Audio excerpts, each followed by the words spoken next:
बच्चों की केवल शिक्षा को ही ध्यान में ना रखे, बल्कि उनकी जो माइल न्यूट्रिशन की प्रॉब्लम है, उनके कुपोषण की समस्या है, उसको भी दूर करने के एक हथियार के रूप में हम इस्तेमाल करते हैं। तो इसमें दो लक्ष्यों की प्राप्ति होती है। एक तो जो माइल न्यूट्रिशन है उसकी समस्या को हम दूर करते हैं, दूसरा उनका स्कूल में रोजाना उनकी उपस्थिति सुनिश्चित करने का प्रयास करते हैं, उनका एनरोलमेंट बढ़ाने का प्रयास करते हैं। और जब हम इसकी बात कर रहे हैं तो कुछ प्रमुख बिंदुओं के अंतर्गत हम इनको आज स्टडी करेंगे। मिड डे मील के बारे में हम इसकी पृष्ठभूमि को जानेंगे, इसके उद्देश्य, इसमें कौन लाभार्थी है, फिर हम देखेंगे कि मिड डे मील का मेन्यू क्या है, इसका सुपरविजन कैसे किया जाता है, इसका वित्तीय प्रबंधन कैसे होता है। इसमें मिड डे मील के बारे में लगातार जो न्यूज़पेपर्स हैं, समाचार पत्र हैं, मीडिया है, उसमें कई नेगेटिव रिपोर्ट्स आती रहती है। तो वो कमियां क्या है जो मिड डे मील की वैलिडिटी पे क्वेश्चंस उठाती हैं, और लेकिन इन सब कमियों के बाद इसका लाभ क्या है उसकी हम चर्चा करेंगे। तो पृष्ठभूमि की अगर हम बात करें तो जो मिड डे मील योजना है, स्टेट वाइज तमिलनाडु ने सबसे पहले स्टार्ट की थी, लेकिन राष्ट्रीय स्तर पर 15 अगस्त 1995 को मिड डे मील का शुरुआत की गई थी। और शुरू में इसमें हमने 2408 ब्लॉक्स में प्राथमिक विद्यालय जो थे उनमें हमने ये शिक्षा, प्राथमिक विद्यालयों में ये हमने योजना आरंभ की थी। 2004 में जो मध्याह्न योजना है, ये लगभग 95 से 9 साल के बाद हमने ये योजना पूरे देश के सभी सरकारी स्कूलों में लागू कर दी, और हमने पका हुआ भोजन हर विद्यार्थी को जो प्राथमिक स्तर पर है, कक्षा 1 से 5 तक है, उसको देना शुरू कर दिया। 2007 में हमने ये जो योजना थी वो अपर प्राइमरी लेवल पर पहुंचा दी, और अब कक्षा 1 से लेकर कक्षा 8 तक के विद्यार्थियों को हमने मिड डे मील के अंतर्गत कवर किया। 2013 में हमने एक इम्पॉर्टेंट इसमें जो अल्टरेशन हुआ वो ये हुआ कि जो मिड डे मील स्कीम थी वो राष्ट्रीय ग्राम स्वास्थ्य mission, national rural health mission के साथ इंटीग्रेट करके चलाई जा रही है, यानी दोनों के समन्वित प्रयास से ये योजना कार्यान्वित की जा रही है। इस योजना के अंतर्गत हम कम से कम 200 दिन के लिए जो प्राइमरी स्तर का बच्चा है उसकी 450 कैलोरी ऊर्जा की जरूरतें पूरी करते हैं, कि उसको जो भोजन दिया जाए वो 450 कैलोरी उससे ऊर्जा प्राप्त हो। इसके अलावा जो उसकी प्रोटीन की क्वांटिटी है वो 8 से 12 ग्राम तक प्रोटीन प्रति बच्चा उपलब्ध हो सके। इसी तरीके से अगर हम अपर प्राइमरी लेवल अथवा उच्च प्राथमिक शिक्षा की बात करें तो वहां पर चूंकि बच्चे अधिक आयु के हैं तो हम वहां पर 700 कैलोरी ऊर्जा का भोजन देने की व्यवस्था करते हैं, और जो प्रोटीन की मात्रा है वो भी अब 12 से बढ़ा के 20 ग्राम प्रोटीन प्रति बच्चा देने का प्रावधान है। तो 200 दिन तक हम लोअर या निम्न प्राथमिक स्तर पर 450 कैलोरी और उच्च प्राथमिक स्तर पर 700 कैलोरी एनर्जी का भोजन प्रोवाइड कराते हैं। प्रोटीन की बात करें तो निम्न प्राथमिक स्तर पर 8 से 12 ग्राम प्रोटीन, उच्च प्राथमिक स्तर पर 20 ग्राम प्रोटीन देने का प्रावधान इसमें किया जाता है। उद्देश्य काफी हद तक हम लोग सब पहले जो इस योजना का नाम है वो उद्देश्यों की तरफ, परिभाषित उद्देश्यों की तरफ इशारा कर देता है कि सबसे पहले तो मध्याह्न भोजन योजना जो है वो प्राथमिक शिक्षा के सार्वजनिकरण, यानी हमारा मुख्य उद्देश्य ये है कि हम भोजन की वजह से ही सही बच्चा जो है वो विद्यालय आ सके। तो पहला उद्देश्य इस योजना का है कि प्राथमिक शिक्षा का सार्वजनिकरण हो सके, उसको बढ़ावा दिया जाए। दूसरा उद्देश्य क्या है, उस सार्वजनिकरण को प्राप्त करने के लिए जो हमारे पास इंस्ट्रूमेंट है कि हम ज्यादा से ज्यादा बच्चों को स्कूल में इनरोल करें और वो बच्चे लगातार स्कूल आए। चूंकि रोज भोजन दिया जाता है इसलिए ज्यादातर बच्चे रोज विद्यालय पहुंचे। तो ये इसका दूसरा उद्देश्य है कि नामांकन में वृद्धि हो और बच्चे स्कूल आने के लिए प्रोत्साहित हो। इसके अलावा स्कूल ड्रॉप आउट को रोकना, ये भी इसका एक उद्देश्य है। और फाइनली जो बच्चों में पोषण की समस्या है, कुपोषण की वजह से उनका जो लर्निंग का लेवल है वो कम रहता है, minimum level of learning achieve नहीं कर पाते हैं, उनकी जो मानसिक और शारीरिक वृद्धि है वो उनके सीखने में बाधक बनती है। तो उस समस्या को भी दूर करने में ये मिड डे मील अपनी महत्वपूर्ण भूमिका निभाता है। इसका एक महत्वपूर्ण उद्देश्य है कि बच्चों को कुपोषण की समस्या से बचाया जा सके। तो एक बार फिर से देख लें कि सार्वजनिकरण को बढ़ावा देना, एनरोलमेंट को बढ़ाना, छात्रों के ठहराव को बढ़ाना, स्कूल ड्रॉप आउट को रोकना और मेल न्यूट्रिशन की समस्या को एड्रेस करना। इसके जो लाभार्थी हैं वो ये जो आपका अपर प्राइमरी और प्राइमरी स्कूल के जो क्लासेस के जो बच्चे हैं वो हैं। इसके अलावा कुछ वैकल्पिक शिक्षा व्यवस्था हम एजुकेशन गारंटी स्कीम के तहत हम वहाँ कराते हैं जहाँ पर विद्यालय नहीं है। तो एजुकेशन गारंटी स्कीम के तहत जो हम अनौपचारिक शिक्षण संस्थान खोलते हैं वहाँ के बच्चों को भी मिड डे मील प्रोवाइड कराया जाता है। इसके अलावा जो मदरसे चल रहे हैं वहाँ पर भी मिड डे मील दिया जाता है। और बच्चों जो बाल श्रम की समस्या है उससे निपटने के लिए राष्ट्रीय बाल श्रम परियोजना चलाई जाती है श्रम मंत्रालय के द्वारा। इसमें क्या होता है कि 9 से 14 साल के जो बच्चे हैं उनको जो किसी ऐसे श्रम के काम में लगे हुए थे जो कि वर्जित है उन्हें करना, वहां से उनको मुक्त कराकर इन विद्यालयों में पढ़ने के लिए भेजा जाता है और नॉर्मल एजुकेशन के साथ उनको वोकेशनल ट्रेनिंग भी दी जाती है। तो ये जो श्रम मंत्रालय द्वारा संचालित राष्ट्रीय बाल श्रम परियोजना के स्कूल्स हैं, सेंटर्स हैं, वहां के छात्रों को भी मध्याह्न भोजन योजना का लाभ प्रदान किया जाता है। तो एक तो हम देखिए फॉर्मल सिस्टम में जो प्राइमरी और अपर प्राइमरी के बच्चे हैं वो, इनफॉर्मल सिस्टम में अगर हम जाएं अनौपचारिक शिक्षा में तो शिक्षा गारंटी योजना के तहत जो हम अनौपचारिक शिक्षा केंद्र चलाते हैं वहाँ के बच्चे, इसके अलावा जो मदरसे में पढ़ने वाले बच्चे हैं और राष्ट्रीय बाल श्रम परियोजना के स्कूल्स में जो पढ़ने वाले बच्चे हैं उनको भी मिड डे मील का लाभ प्रदान किया जाता है। मेन्यू की बात करें तो जो गाइडलाइंस हैं उनके मुताबिक क्या है कि कक्षा 1 से 5 तक के हर बच्चे के खाने में कैलोरी की मात्रा 450 ग्राम और प्रोटीन की मात्रा 12 ग्राम होनी चाहिए। हम एक बार पहले भी बात कर चुके हैं। 6ठी से 8वीं तक पढ़ने वाले जो बच्चे हैं उनमें कैलोरी की मात्रा 700 ग्राम और प्रोटीन की मात्रा 20 ग्राम होनी चाहिए। तो इसी रिक्वायरमेंट को देखते हुए हम बच्चों का वीकली जो है मेन्यू तैयार करते हैं। खाद्यान्न के हिसाब से अगर हम बात करें तो मुख्य रूप से चावल, गेहूं, दाल, सब्जी और तेल या बसा ये प्रदान किए जाते हैं। कई विद्यालयों में आपने देखा होगा कि फ्रूट्स का और मिल्क का डिस्ट्रीब्यूशन होता है, तो वो इस योजना के अतिरिक्त अगर कोई स्टेट गवर्नमेंट चाहे तो वो प्रोवाइड कराई जा सकती है। लेकिन नेशनल लेवल पर जो हम प्रदान कराते हैं मिड डे मील के अंतर्गत उसमें गेहूं, चावल, दाल, सब्जियां और तेल अथवा बसा रहता है। तो जो चावल और गेहूं की मात्रा है वो प्रति बच्चा प्राथमिक स्तर पर 100 ग्राम रखी जाती है। या तो उसे पका हुआ 100 ग्राम चावल के रूप में दिया जाएगा अथवा रोटी या चपाती के रूप में 100 ग्राम प्रदान किया जाएगा। जबकि 6ठी से 8वीं तक के बच्चों के लिए ये मात्रा 150 ग्राम कर दी जाती है। दाल की बात करें तो 8 से 12 ग्राम तक हमें प्रोटीन उपलब्ध करानी है प्राथमिक कक्षा के बच्चों के लिए, तो उसके लिए हम 20 ग्राम दाल प्राथमिक कक्षा के बच्चे के लिए रखते हैं और 20 ग्राम हमको प्रोटीन उपलब्ध करानी है 6ठी से 8वीं तक की कक्षा के लिए, तो उसके लिए हम दाल की मात्रा 30 ग्राम रखते हैं।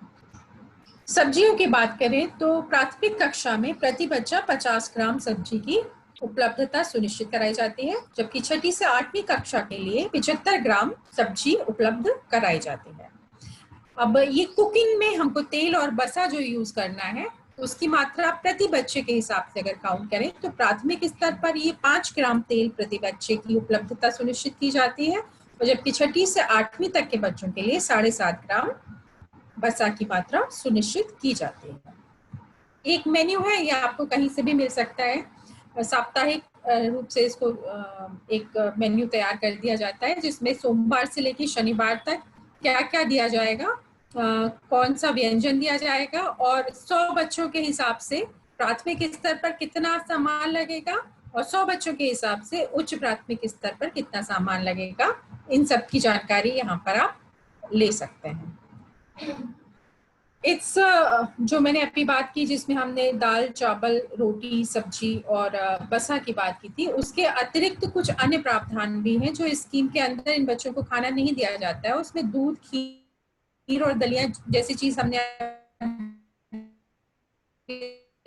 देखा कि किसी भी मेन्यू में नहीं, फल या कोई अन्य भोजन सप्लीमेंट देना चाहते हैं तो वो ऐसा कर सकते हैं। जैसे गुजरात, कर्नाटक, केरल, पौंडीचेरी, मध्य प्रदेश और उत्तर प्रदेश राज्य में बच्चों को दूध और फल आदि चीजें भी उपलब्ध कराई जा रही हैं।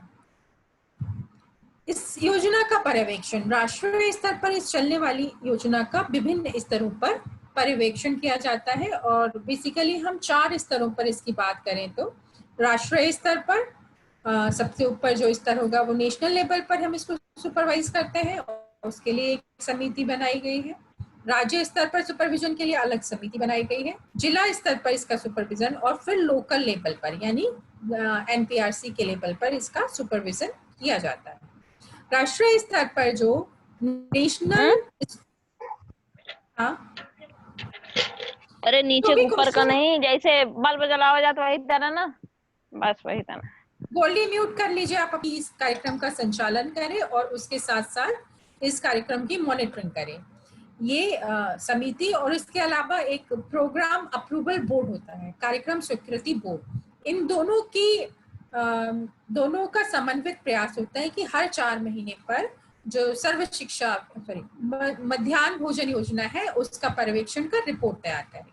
और ये जो कमेटी बनाई गई है इन दोनों चीजों को मिलाकर national steering monitoring committee, program approval board, ये दोनों जब ये जो रिपोर्ट देते हैं वो क्वार्टरली देते हैं और इसका जो हेड होता है वो सीधे ह्यूमन रिसोर्स डेवलपमेंट मिनिस्ट्री का मिनिस्टर यानी एचआर मिनिस्टर होता है। ह्यूमन रिसोर्स मिनिस्टर इसका हेड होता है। तो नेशनल लेवल पर मिड डे मील का जो सुपरविजन होता है वो सीधे मानव संसाधन मंत्रालय द्वारा किया जाता है। राज्य स्तर पर जैसे हमने नेशनल लेवल पर देखा था कि एक स्टीयरिंग मॉनिटरिंग कमेटी है, इसी तरीके की steering monitoring committee state level पर भी बनाई जाती है और जहां नेशनल लेवल की कमेटी हर 4 महीने पर सुपरविजन मतलब रिपोर्टिंग करती है, वहीं राज्य स्तर की कमेटी प्रति माह इस स्कीम की समीक्षा करती है। जो राज्य का मुख्य सचिव होता है, प्रिंसिपल सेक्रेटरी जो होता है स्टेट का, वो इस समिति का अध्यक्ष होता है। जिला स्तर पर जिला स्तरीय समिति का गठन किया जाता है और जो लोकसभा का सदस्य होगा, जो भी वरिष्ठ सदस्य लोकसभा का उस क्षेत्र का होगा, उसको हम इसका अध्यक्ष बनाते हैं। स्थानीय स्तर पर हम village education committee, parents teacher association, school manage committee, इन सब के जो सदस्य होते हैं या ग्राम पंचायत और ग्राम सभा के सदस्य होते हैं वो इनको नियमित रूप से इसको सुपरविजन कर सकते हैं। वो किसी भी दिन इसको चेक कर सकते हैं और ऑब्जेक्शन उठा सकते हैं, उसकी रिपोर्टिंग भी कर सकते हैं। तो स्थानीय स्तर पर जो भी समितियां हैं, village education committee, parents teacher association, school management committee, ग्राम पंचायत और ग्राम सभा, वो इसकी मॉनिटरिंग करती है। इन चारों लेवल पर मॉनिटरिंग करने के अलावा केंद्रीय स्तर पर एक संयुक्त समीक्षा मिशन का भी गठन किया जाता है, ज्वाइंट रिव्यू मिशन। जो ज्वाइंट रिव्यू मिशन के विशेषज्ञ होते हैं वो 2 एरिया के एक्सपर्ट जो हैं वो इसमें सम्मिलित किए जाते हैं। एक तो शिक्षा के विशेषज्ञ और दूसरे पोषण के विशेषज्ञ होते हैं। इनका काम ये होता है कि समय समय पर क्षेत्रीय स्कूलों में जाकर इस कार्यक्रम की समीक्षा करते हैं और अपनी रिपोर्ट जो है उसी पर्टिकुलर स्टेट के साथ साझा करते हैं। तो हमने देखा नेशनल लेवल पर हमारे पास नेशनल लेवल पर नेशनल स्टीयरिंग मॉनिटरिंग कमेटी और प्रोग्राम अप्रूवल बोर्ड द्वारा इसकी समीक्षा होती है और इसका जो हेड होता है वो ह्यूमन रिसोर्स मिनिस्टर होता है। स्टेट लेवल पर स्टेट स्टीयरिंग मॉनिटरिंग कमेटी होती है, इसका हेड जो होता है प्रमुख सचिव गृह होता है। जिला स्तर पर जिला स्तरीय समिति का जो गठन होता है और इसका अध्यक्ष लोकसभा सदस्य होता है, सांसद होता है। स्थानीय स्तर पर जो कमेटियां हैं, village education committee, parents teacher association, school manage committee, ग्राम पंचायत और ग्राम सभा के लोग इसकी मॉनिटरिंग करते हैं। और इन सब के अतिरिक्त एक ज्वाइंट रिव्यू मिशन होता है, संयुक्त समीक्षा मिशन, जो जिसमें शिक्षा के और पोषण के विशेषज्ञ होते हैं। ये अपनी रिपोर्ट समय समय पर स्टेट गवर्नमेंट के साथ साझा करते हैं। इसका जो वित्तीय प्रबंधन होता है, तो जो भी इसमें ईंधन, अनाज और मसाले जो कुछ भी लगता है, जो भी रॉ मटेरियल लगता है, वो इसको स्टेट गवर्नमेंट द्वारा प्रदान किया जाता है, सॉरी केंद्र सरकार द्वारा प्रदान किया जाता है। जो सेंट्रल गवर्नमेंट होती है उसकी जो भी आप स्कीम्स देखेंगे उसमें जो भी पैसा मिड डे मील के लिए आता है उसका व्यय जो है ईंधन खरीदने के लिए, गेहूं चावल दाल और मसाले खरीदने के लिए, तेल खरीदने के लिए, इन सब चीजों में इसका उपयोग होता है। जब इस रॉ मटेरियल से पका हुआ भोजन बनाते हैं तो जो कॉस्ट आती है उस कॉस्ट का खर्चा जो है वो राज्य सरकारों द्वारा और व्यय किया जाता है, जिसको हम कन्वर्जन कॉस्ट कहते हैं। इसकी कमियां अगर हम देखें कि मिड डे मील के बारे में बहुत शिकायतें और बहुत अप्रीहेंशंस उठाए जा रहे हैं लगातार, तो उसकी सबसे बड़ी वजह है कि इसमें जो खाना दिया जाता है अक्सर देखा जाता है कि उसकी गुणवत्ता अच्छी नहीं होती, उसमें कभी कीड़े मिलने की समस्या होती है, कभी खाना बासी होता है, कभी अध पका होता है, कभी चावल में कंकड़, दाल में कंकड़, इस तरीके की समस्याएं एक बहुत बड़ी समस्या है कि और इसका जो दायित्व है वो विद्यालय प्रबंधन का है, उस लेवल पर ये कमी पाई जाती है कि भोजन की गुणवत्ता सुनिश्चित नहीं हो पाती। और दूसरी बात ये होता है कि जो बच्चा आ रहा है हम उसको 100 ग्राम प्राथमिक स्तर पर 100 ग्राम गेहूं या चावल उपलब्ध करा रहे हैं, और अक्सर ये होता है कि बच्चा इतना मेलन्यूट्रिशन है, इतना भूखा है कि वो मात्रा उसके लिए प्राप्त नहीं होती है। और सबसे इम्पोर्टेंट जो इसकी समस्या है वो भ्रष्टाचार की समस्या है, यानी सरकार द्वारा जो पैसा उपलब्ध कराया जाता है उसको जो मिडिल मैन है, लोग हैं, उन अधिक व्यय दिखाकर कम पैसे की खराब गुणवत्ता का सामान उपलब्ध करा दिया जाता है, जिससे कि वो पैसा जो है सरकार का वो व्यर्थ में जाता है और जो इसके लाभार्थी है उन तक इसका लाभ नहीं पहुंच पाता। तो अगर रूट कॉज अगर हम देखें मिड डे मील में क्या प्रॉब्लम है सबसे बड़ी, तो सबसे बड़ी करप्शन की है। लाभ इन सब के बावजूद मिड डे मील के बहुत सारे पॉजिटिव इम्पैक्ट निकल कर आए हैं, जैसे सबसे इम्पॉर्टेंट इम्पैक्ट ये है कि भोजन में जो कुपोषण की समस्या है, बालकों में जो कुपोषण की समस्या, जिसमें जो रिपोर्ट्स है वो कहती है कि इंडिया में जो मेल न्यूट्रिशन की प्रॉब्लम है वो बहुत ज़्यादा खराब स्थिति में है बच्चों में, और बच्चे इसकी वजह से उनका प्रॉपर डेवलपमेंट नहीं हो पाता, अंडरवेट रहते हैं, उनकी हाइट नहीं बढ़ती और उनका मेंटल डेवलपमेंट भी नहीं हो पा रहा है ग्रामीण क्षेत्रों में। तो उसकी समस्या से काफ़ी हद तक मुक्ति मिलती है।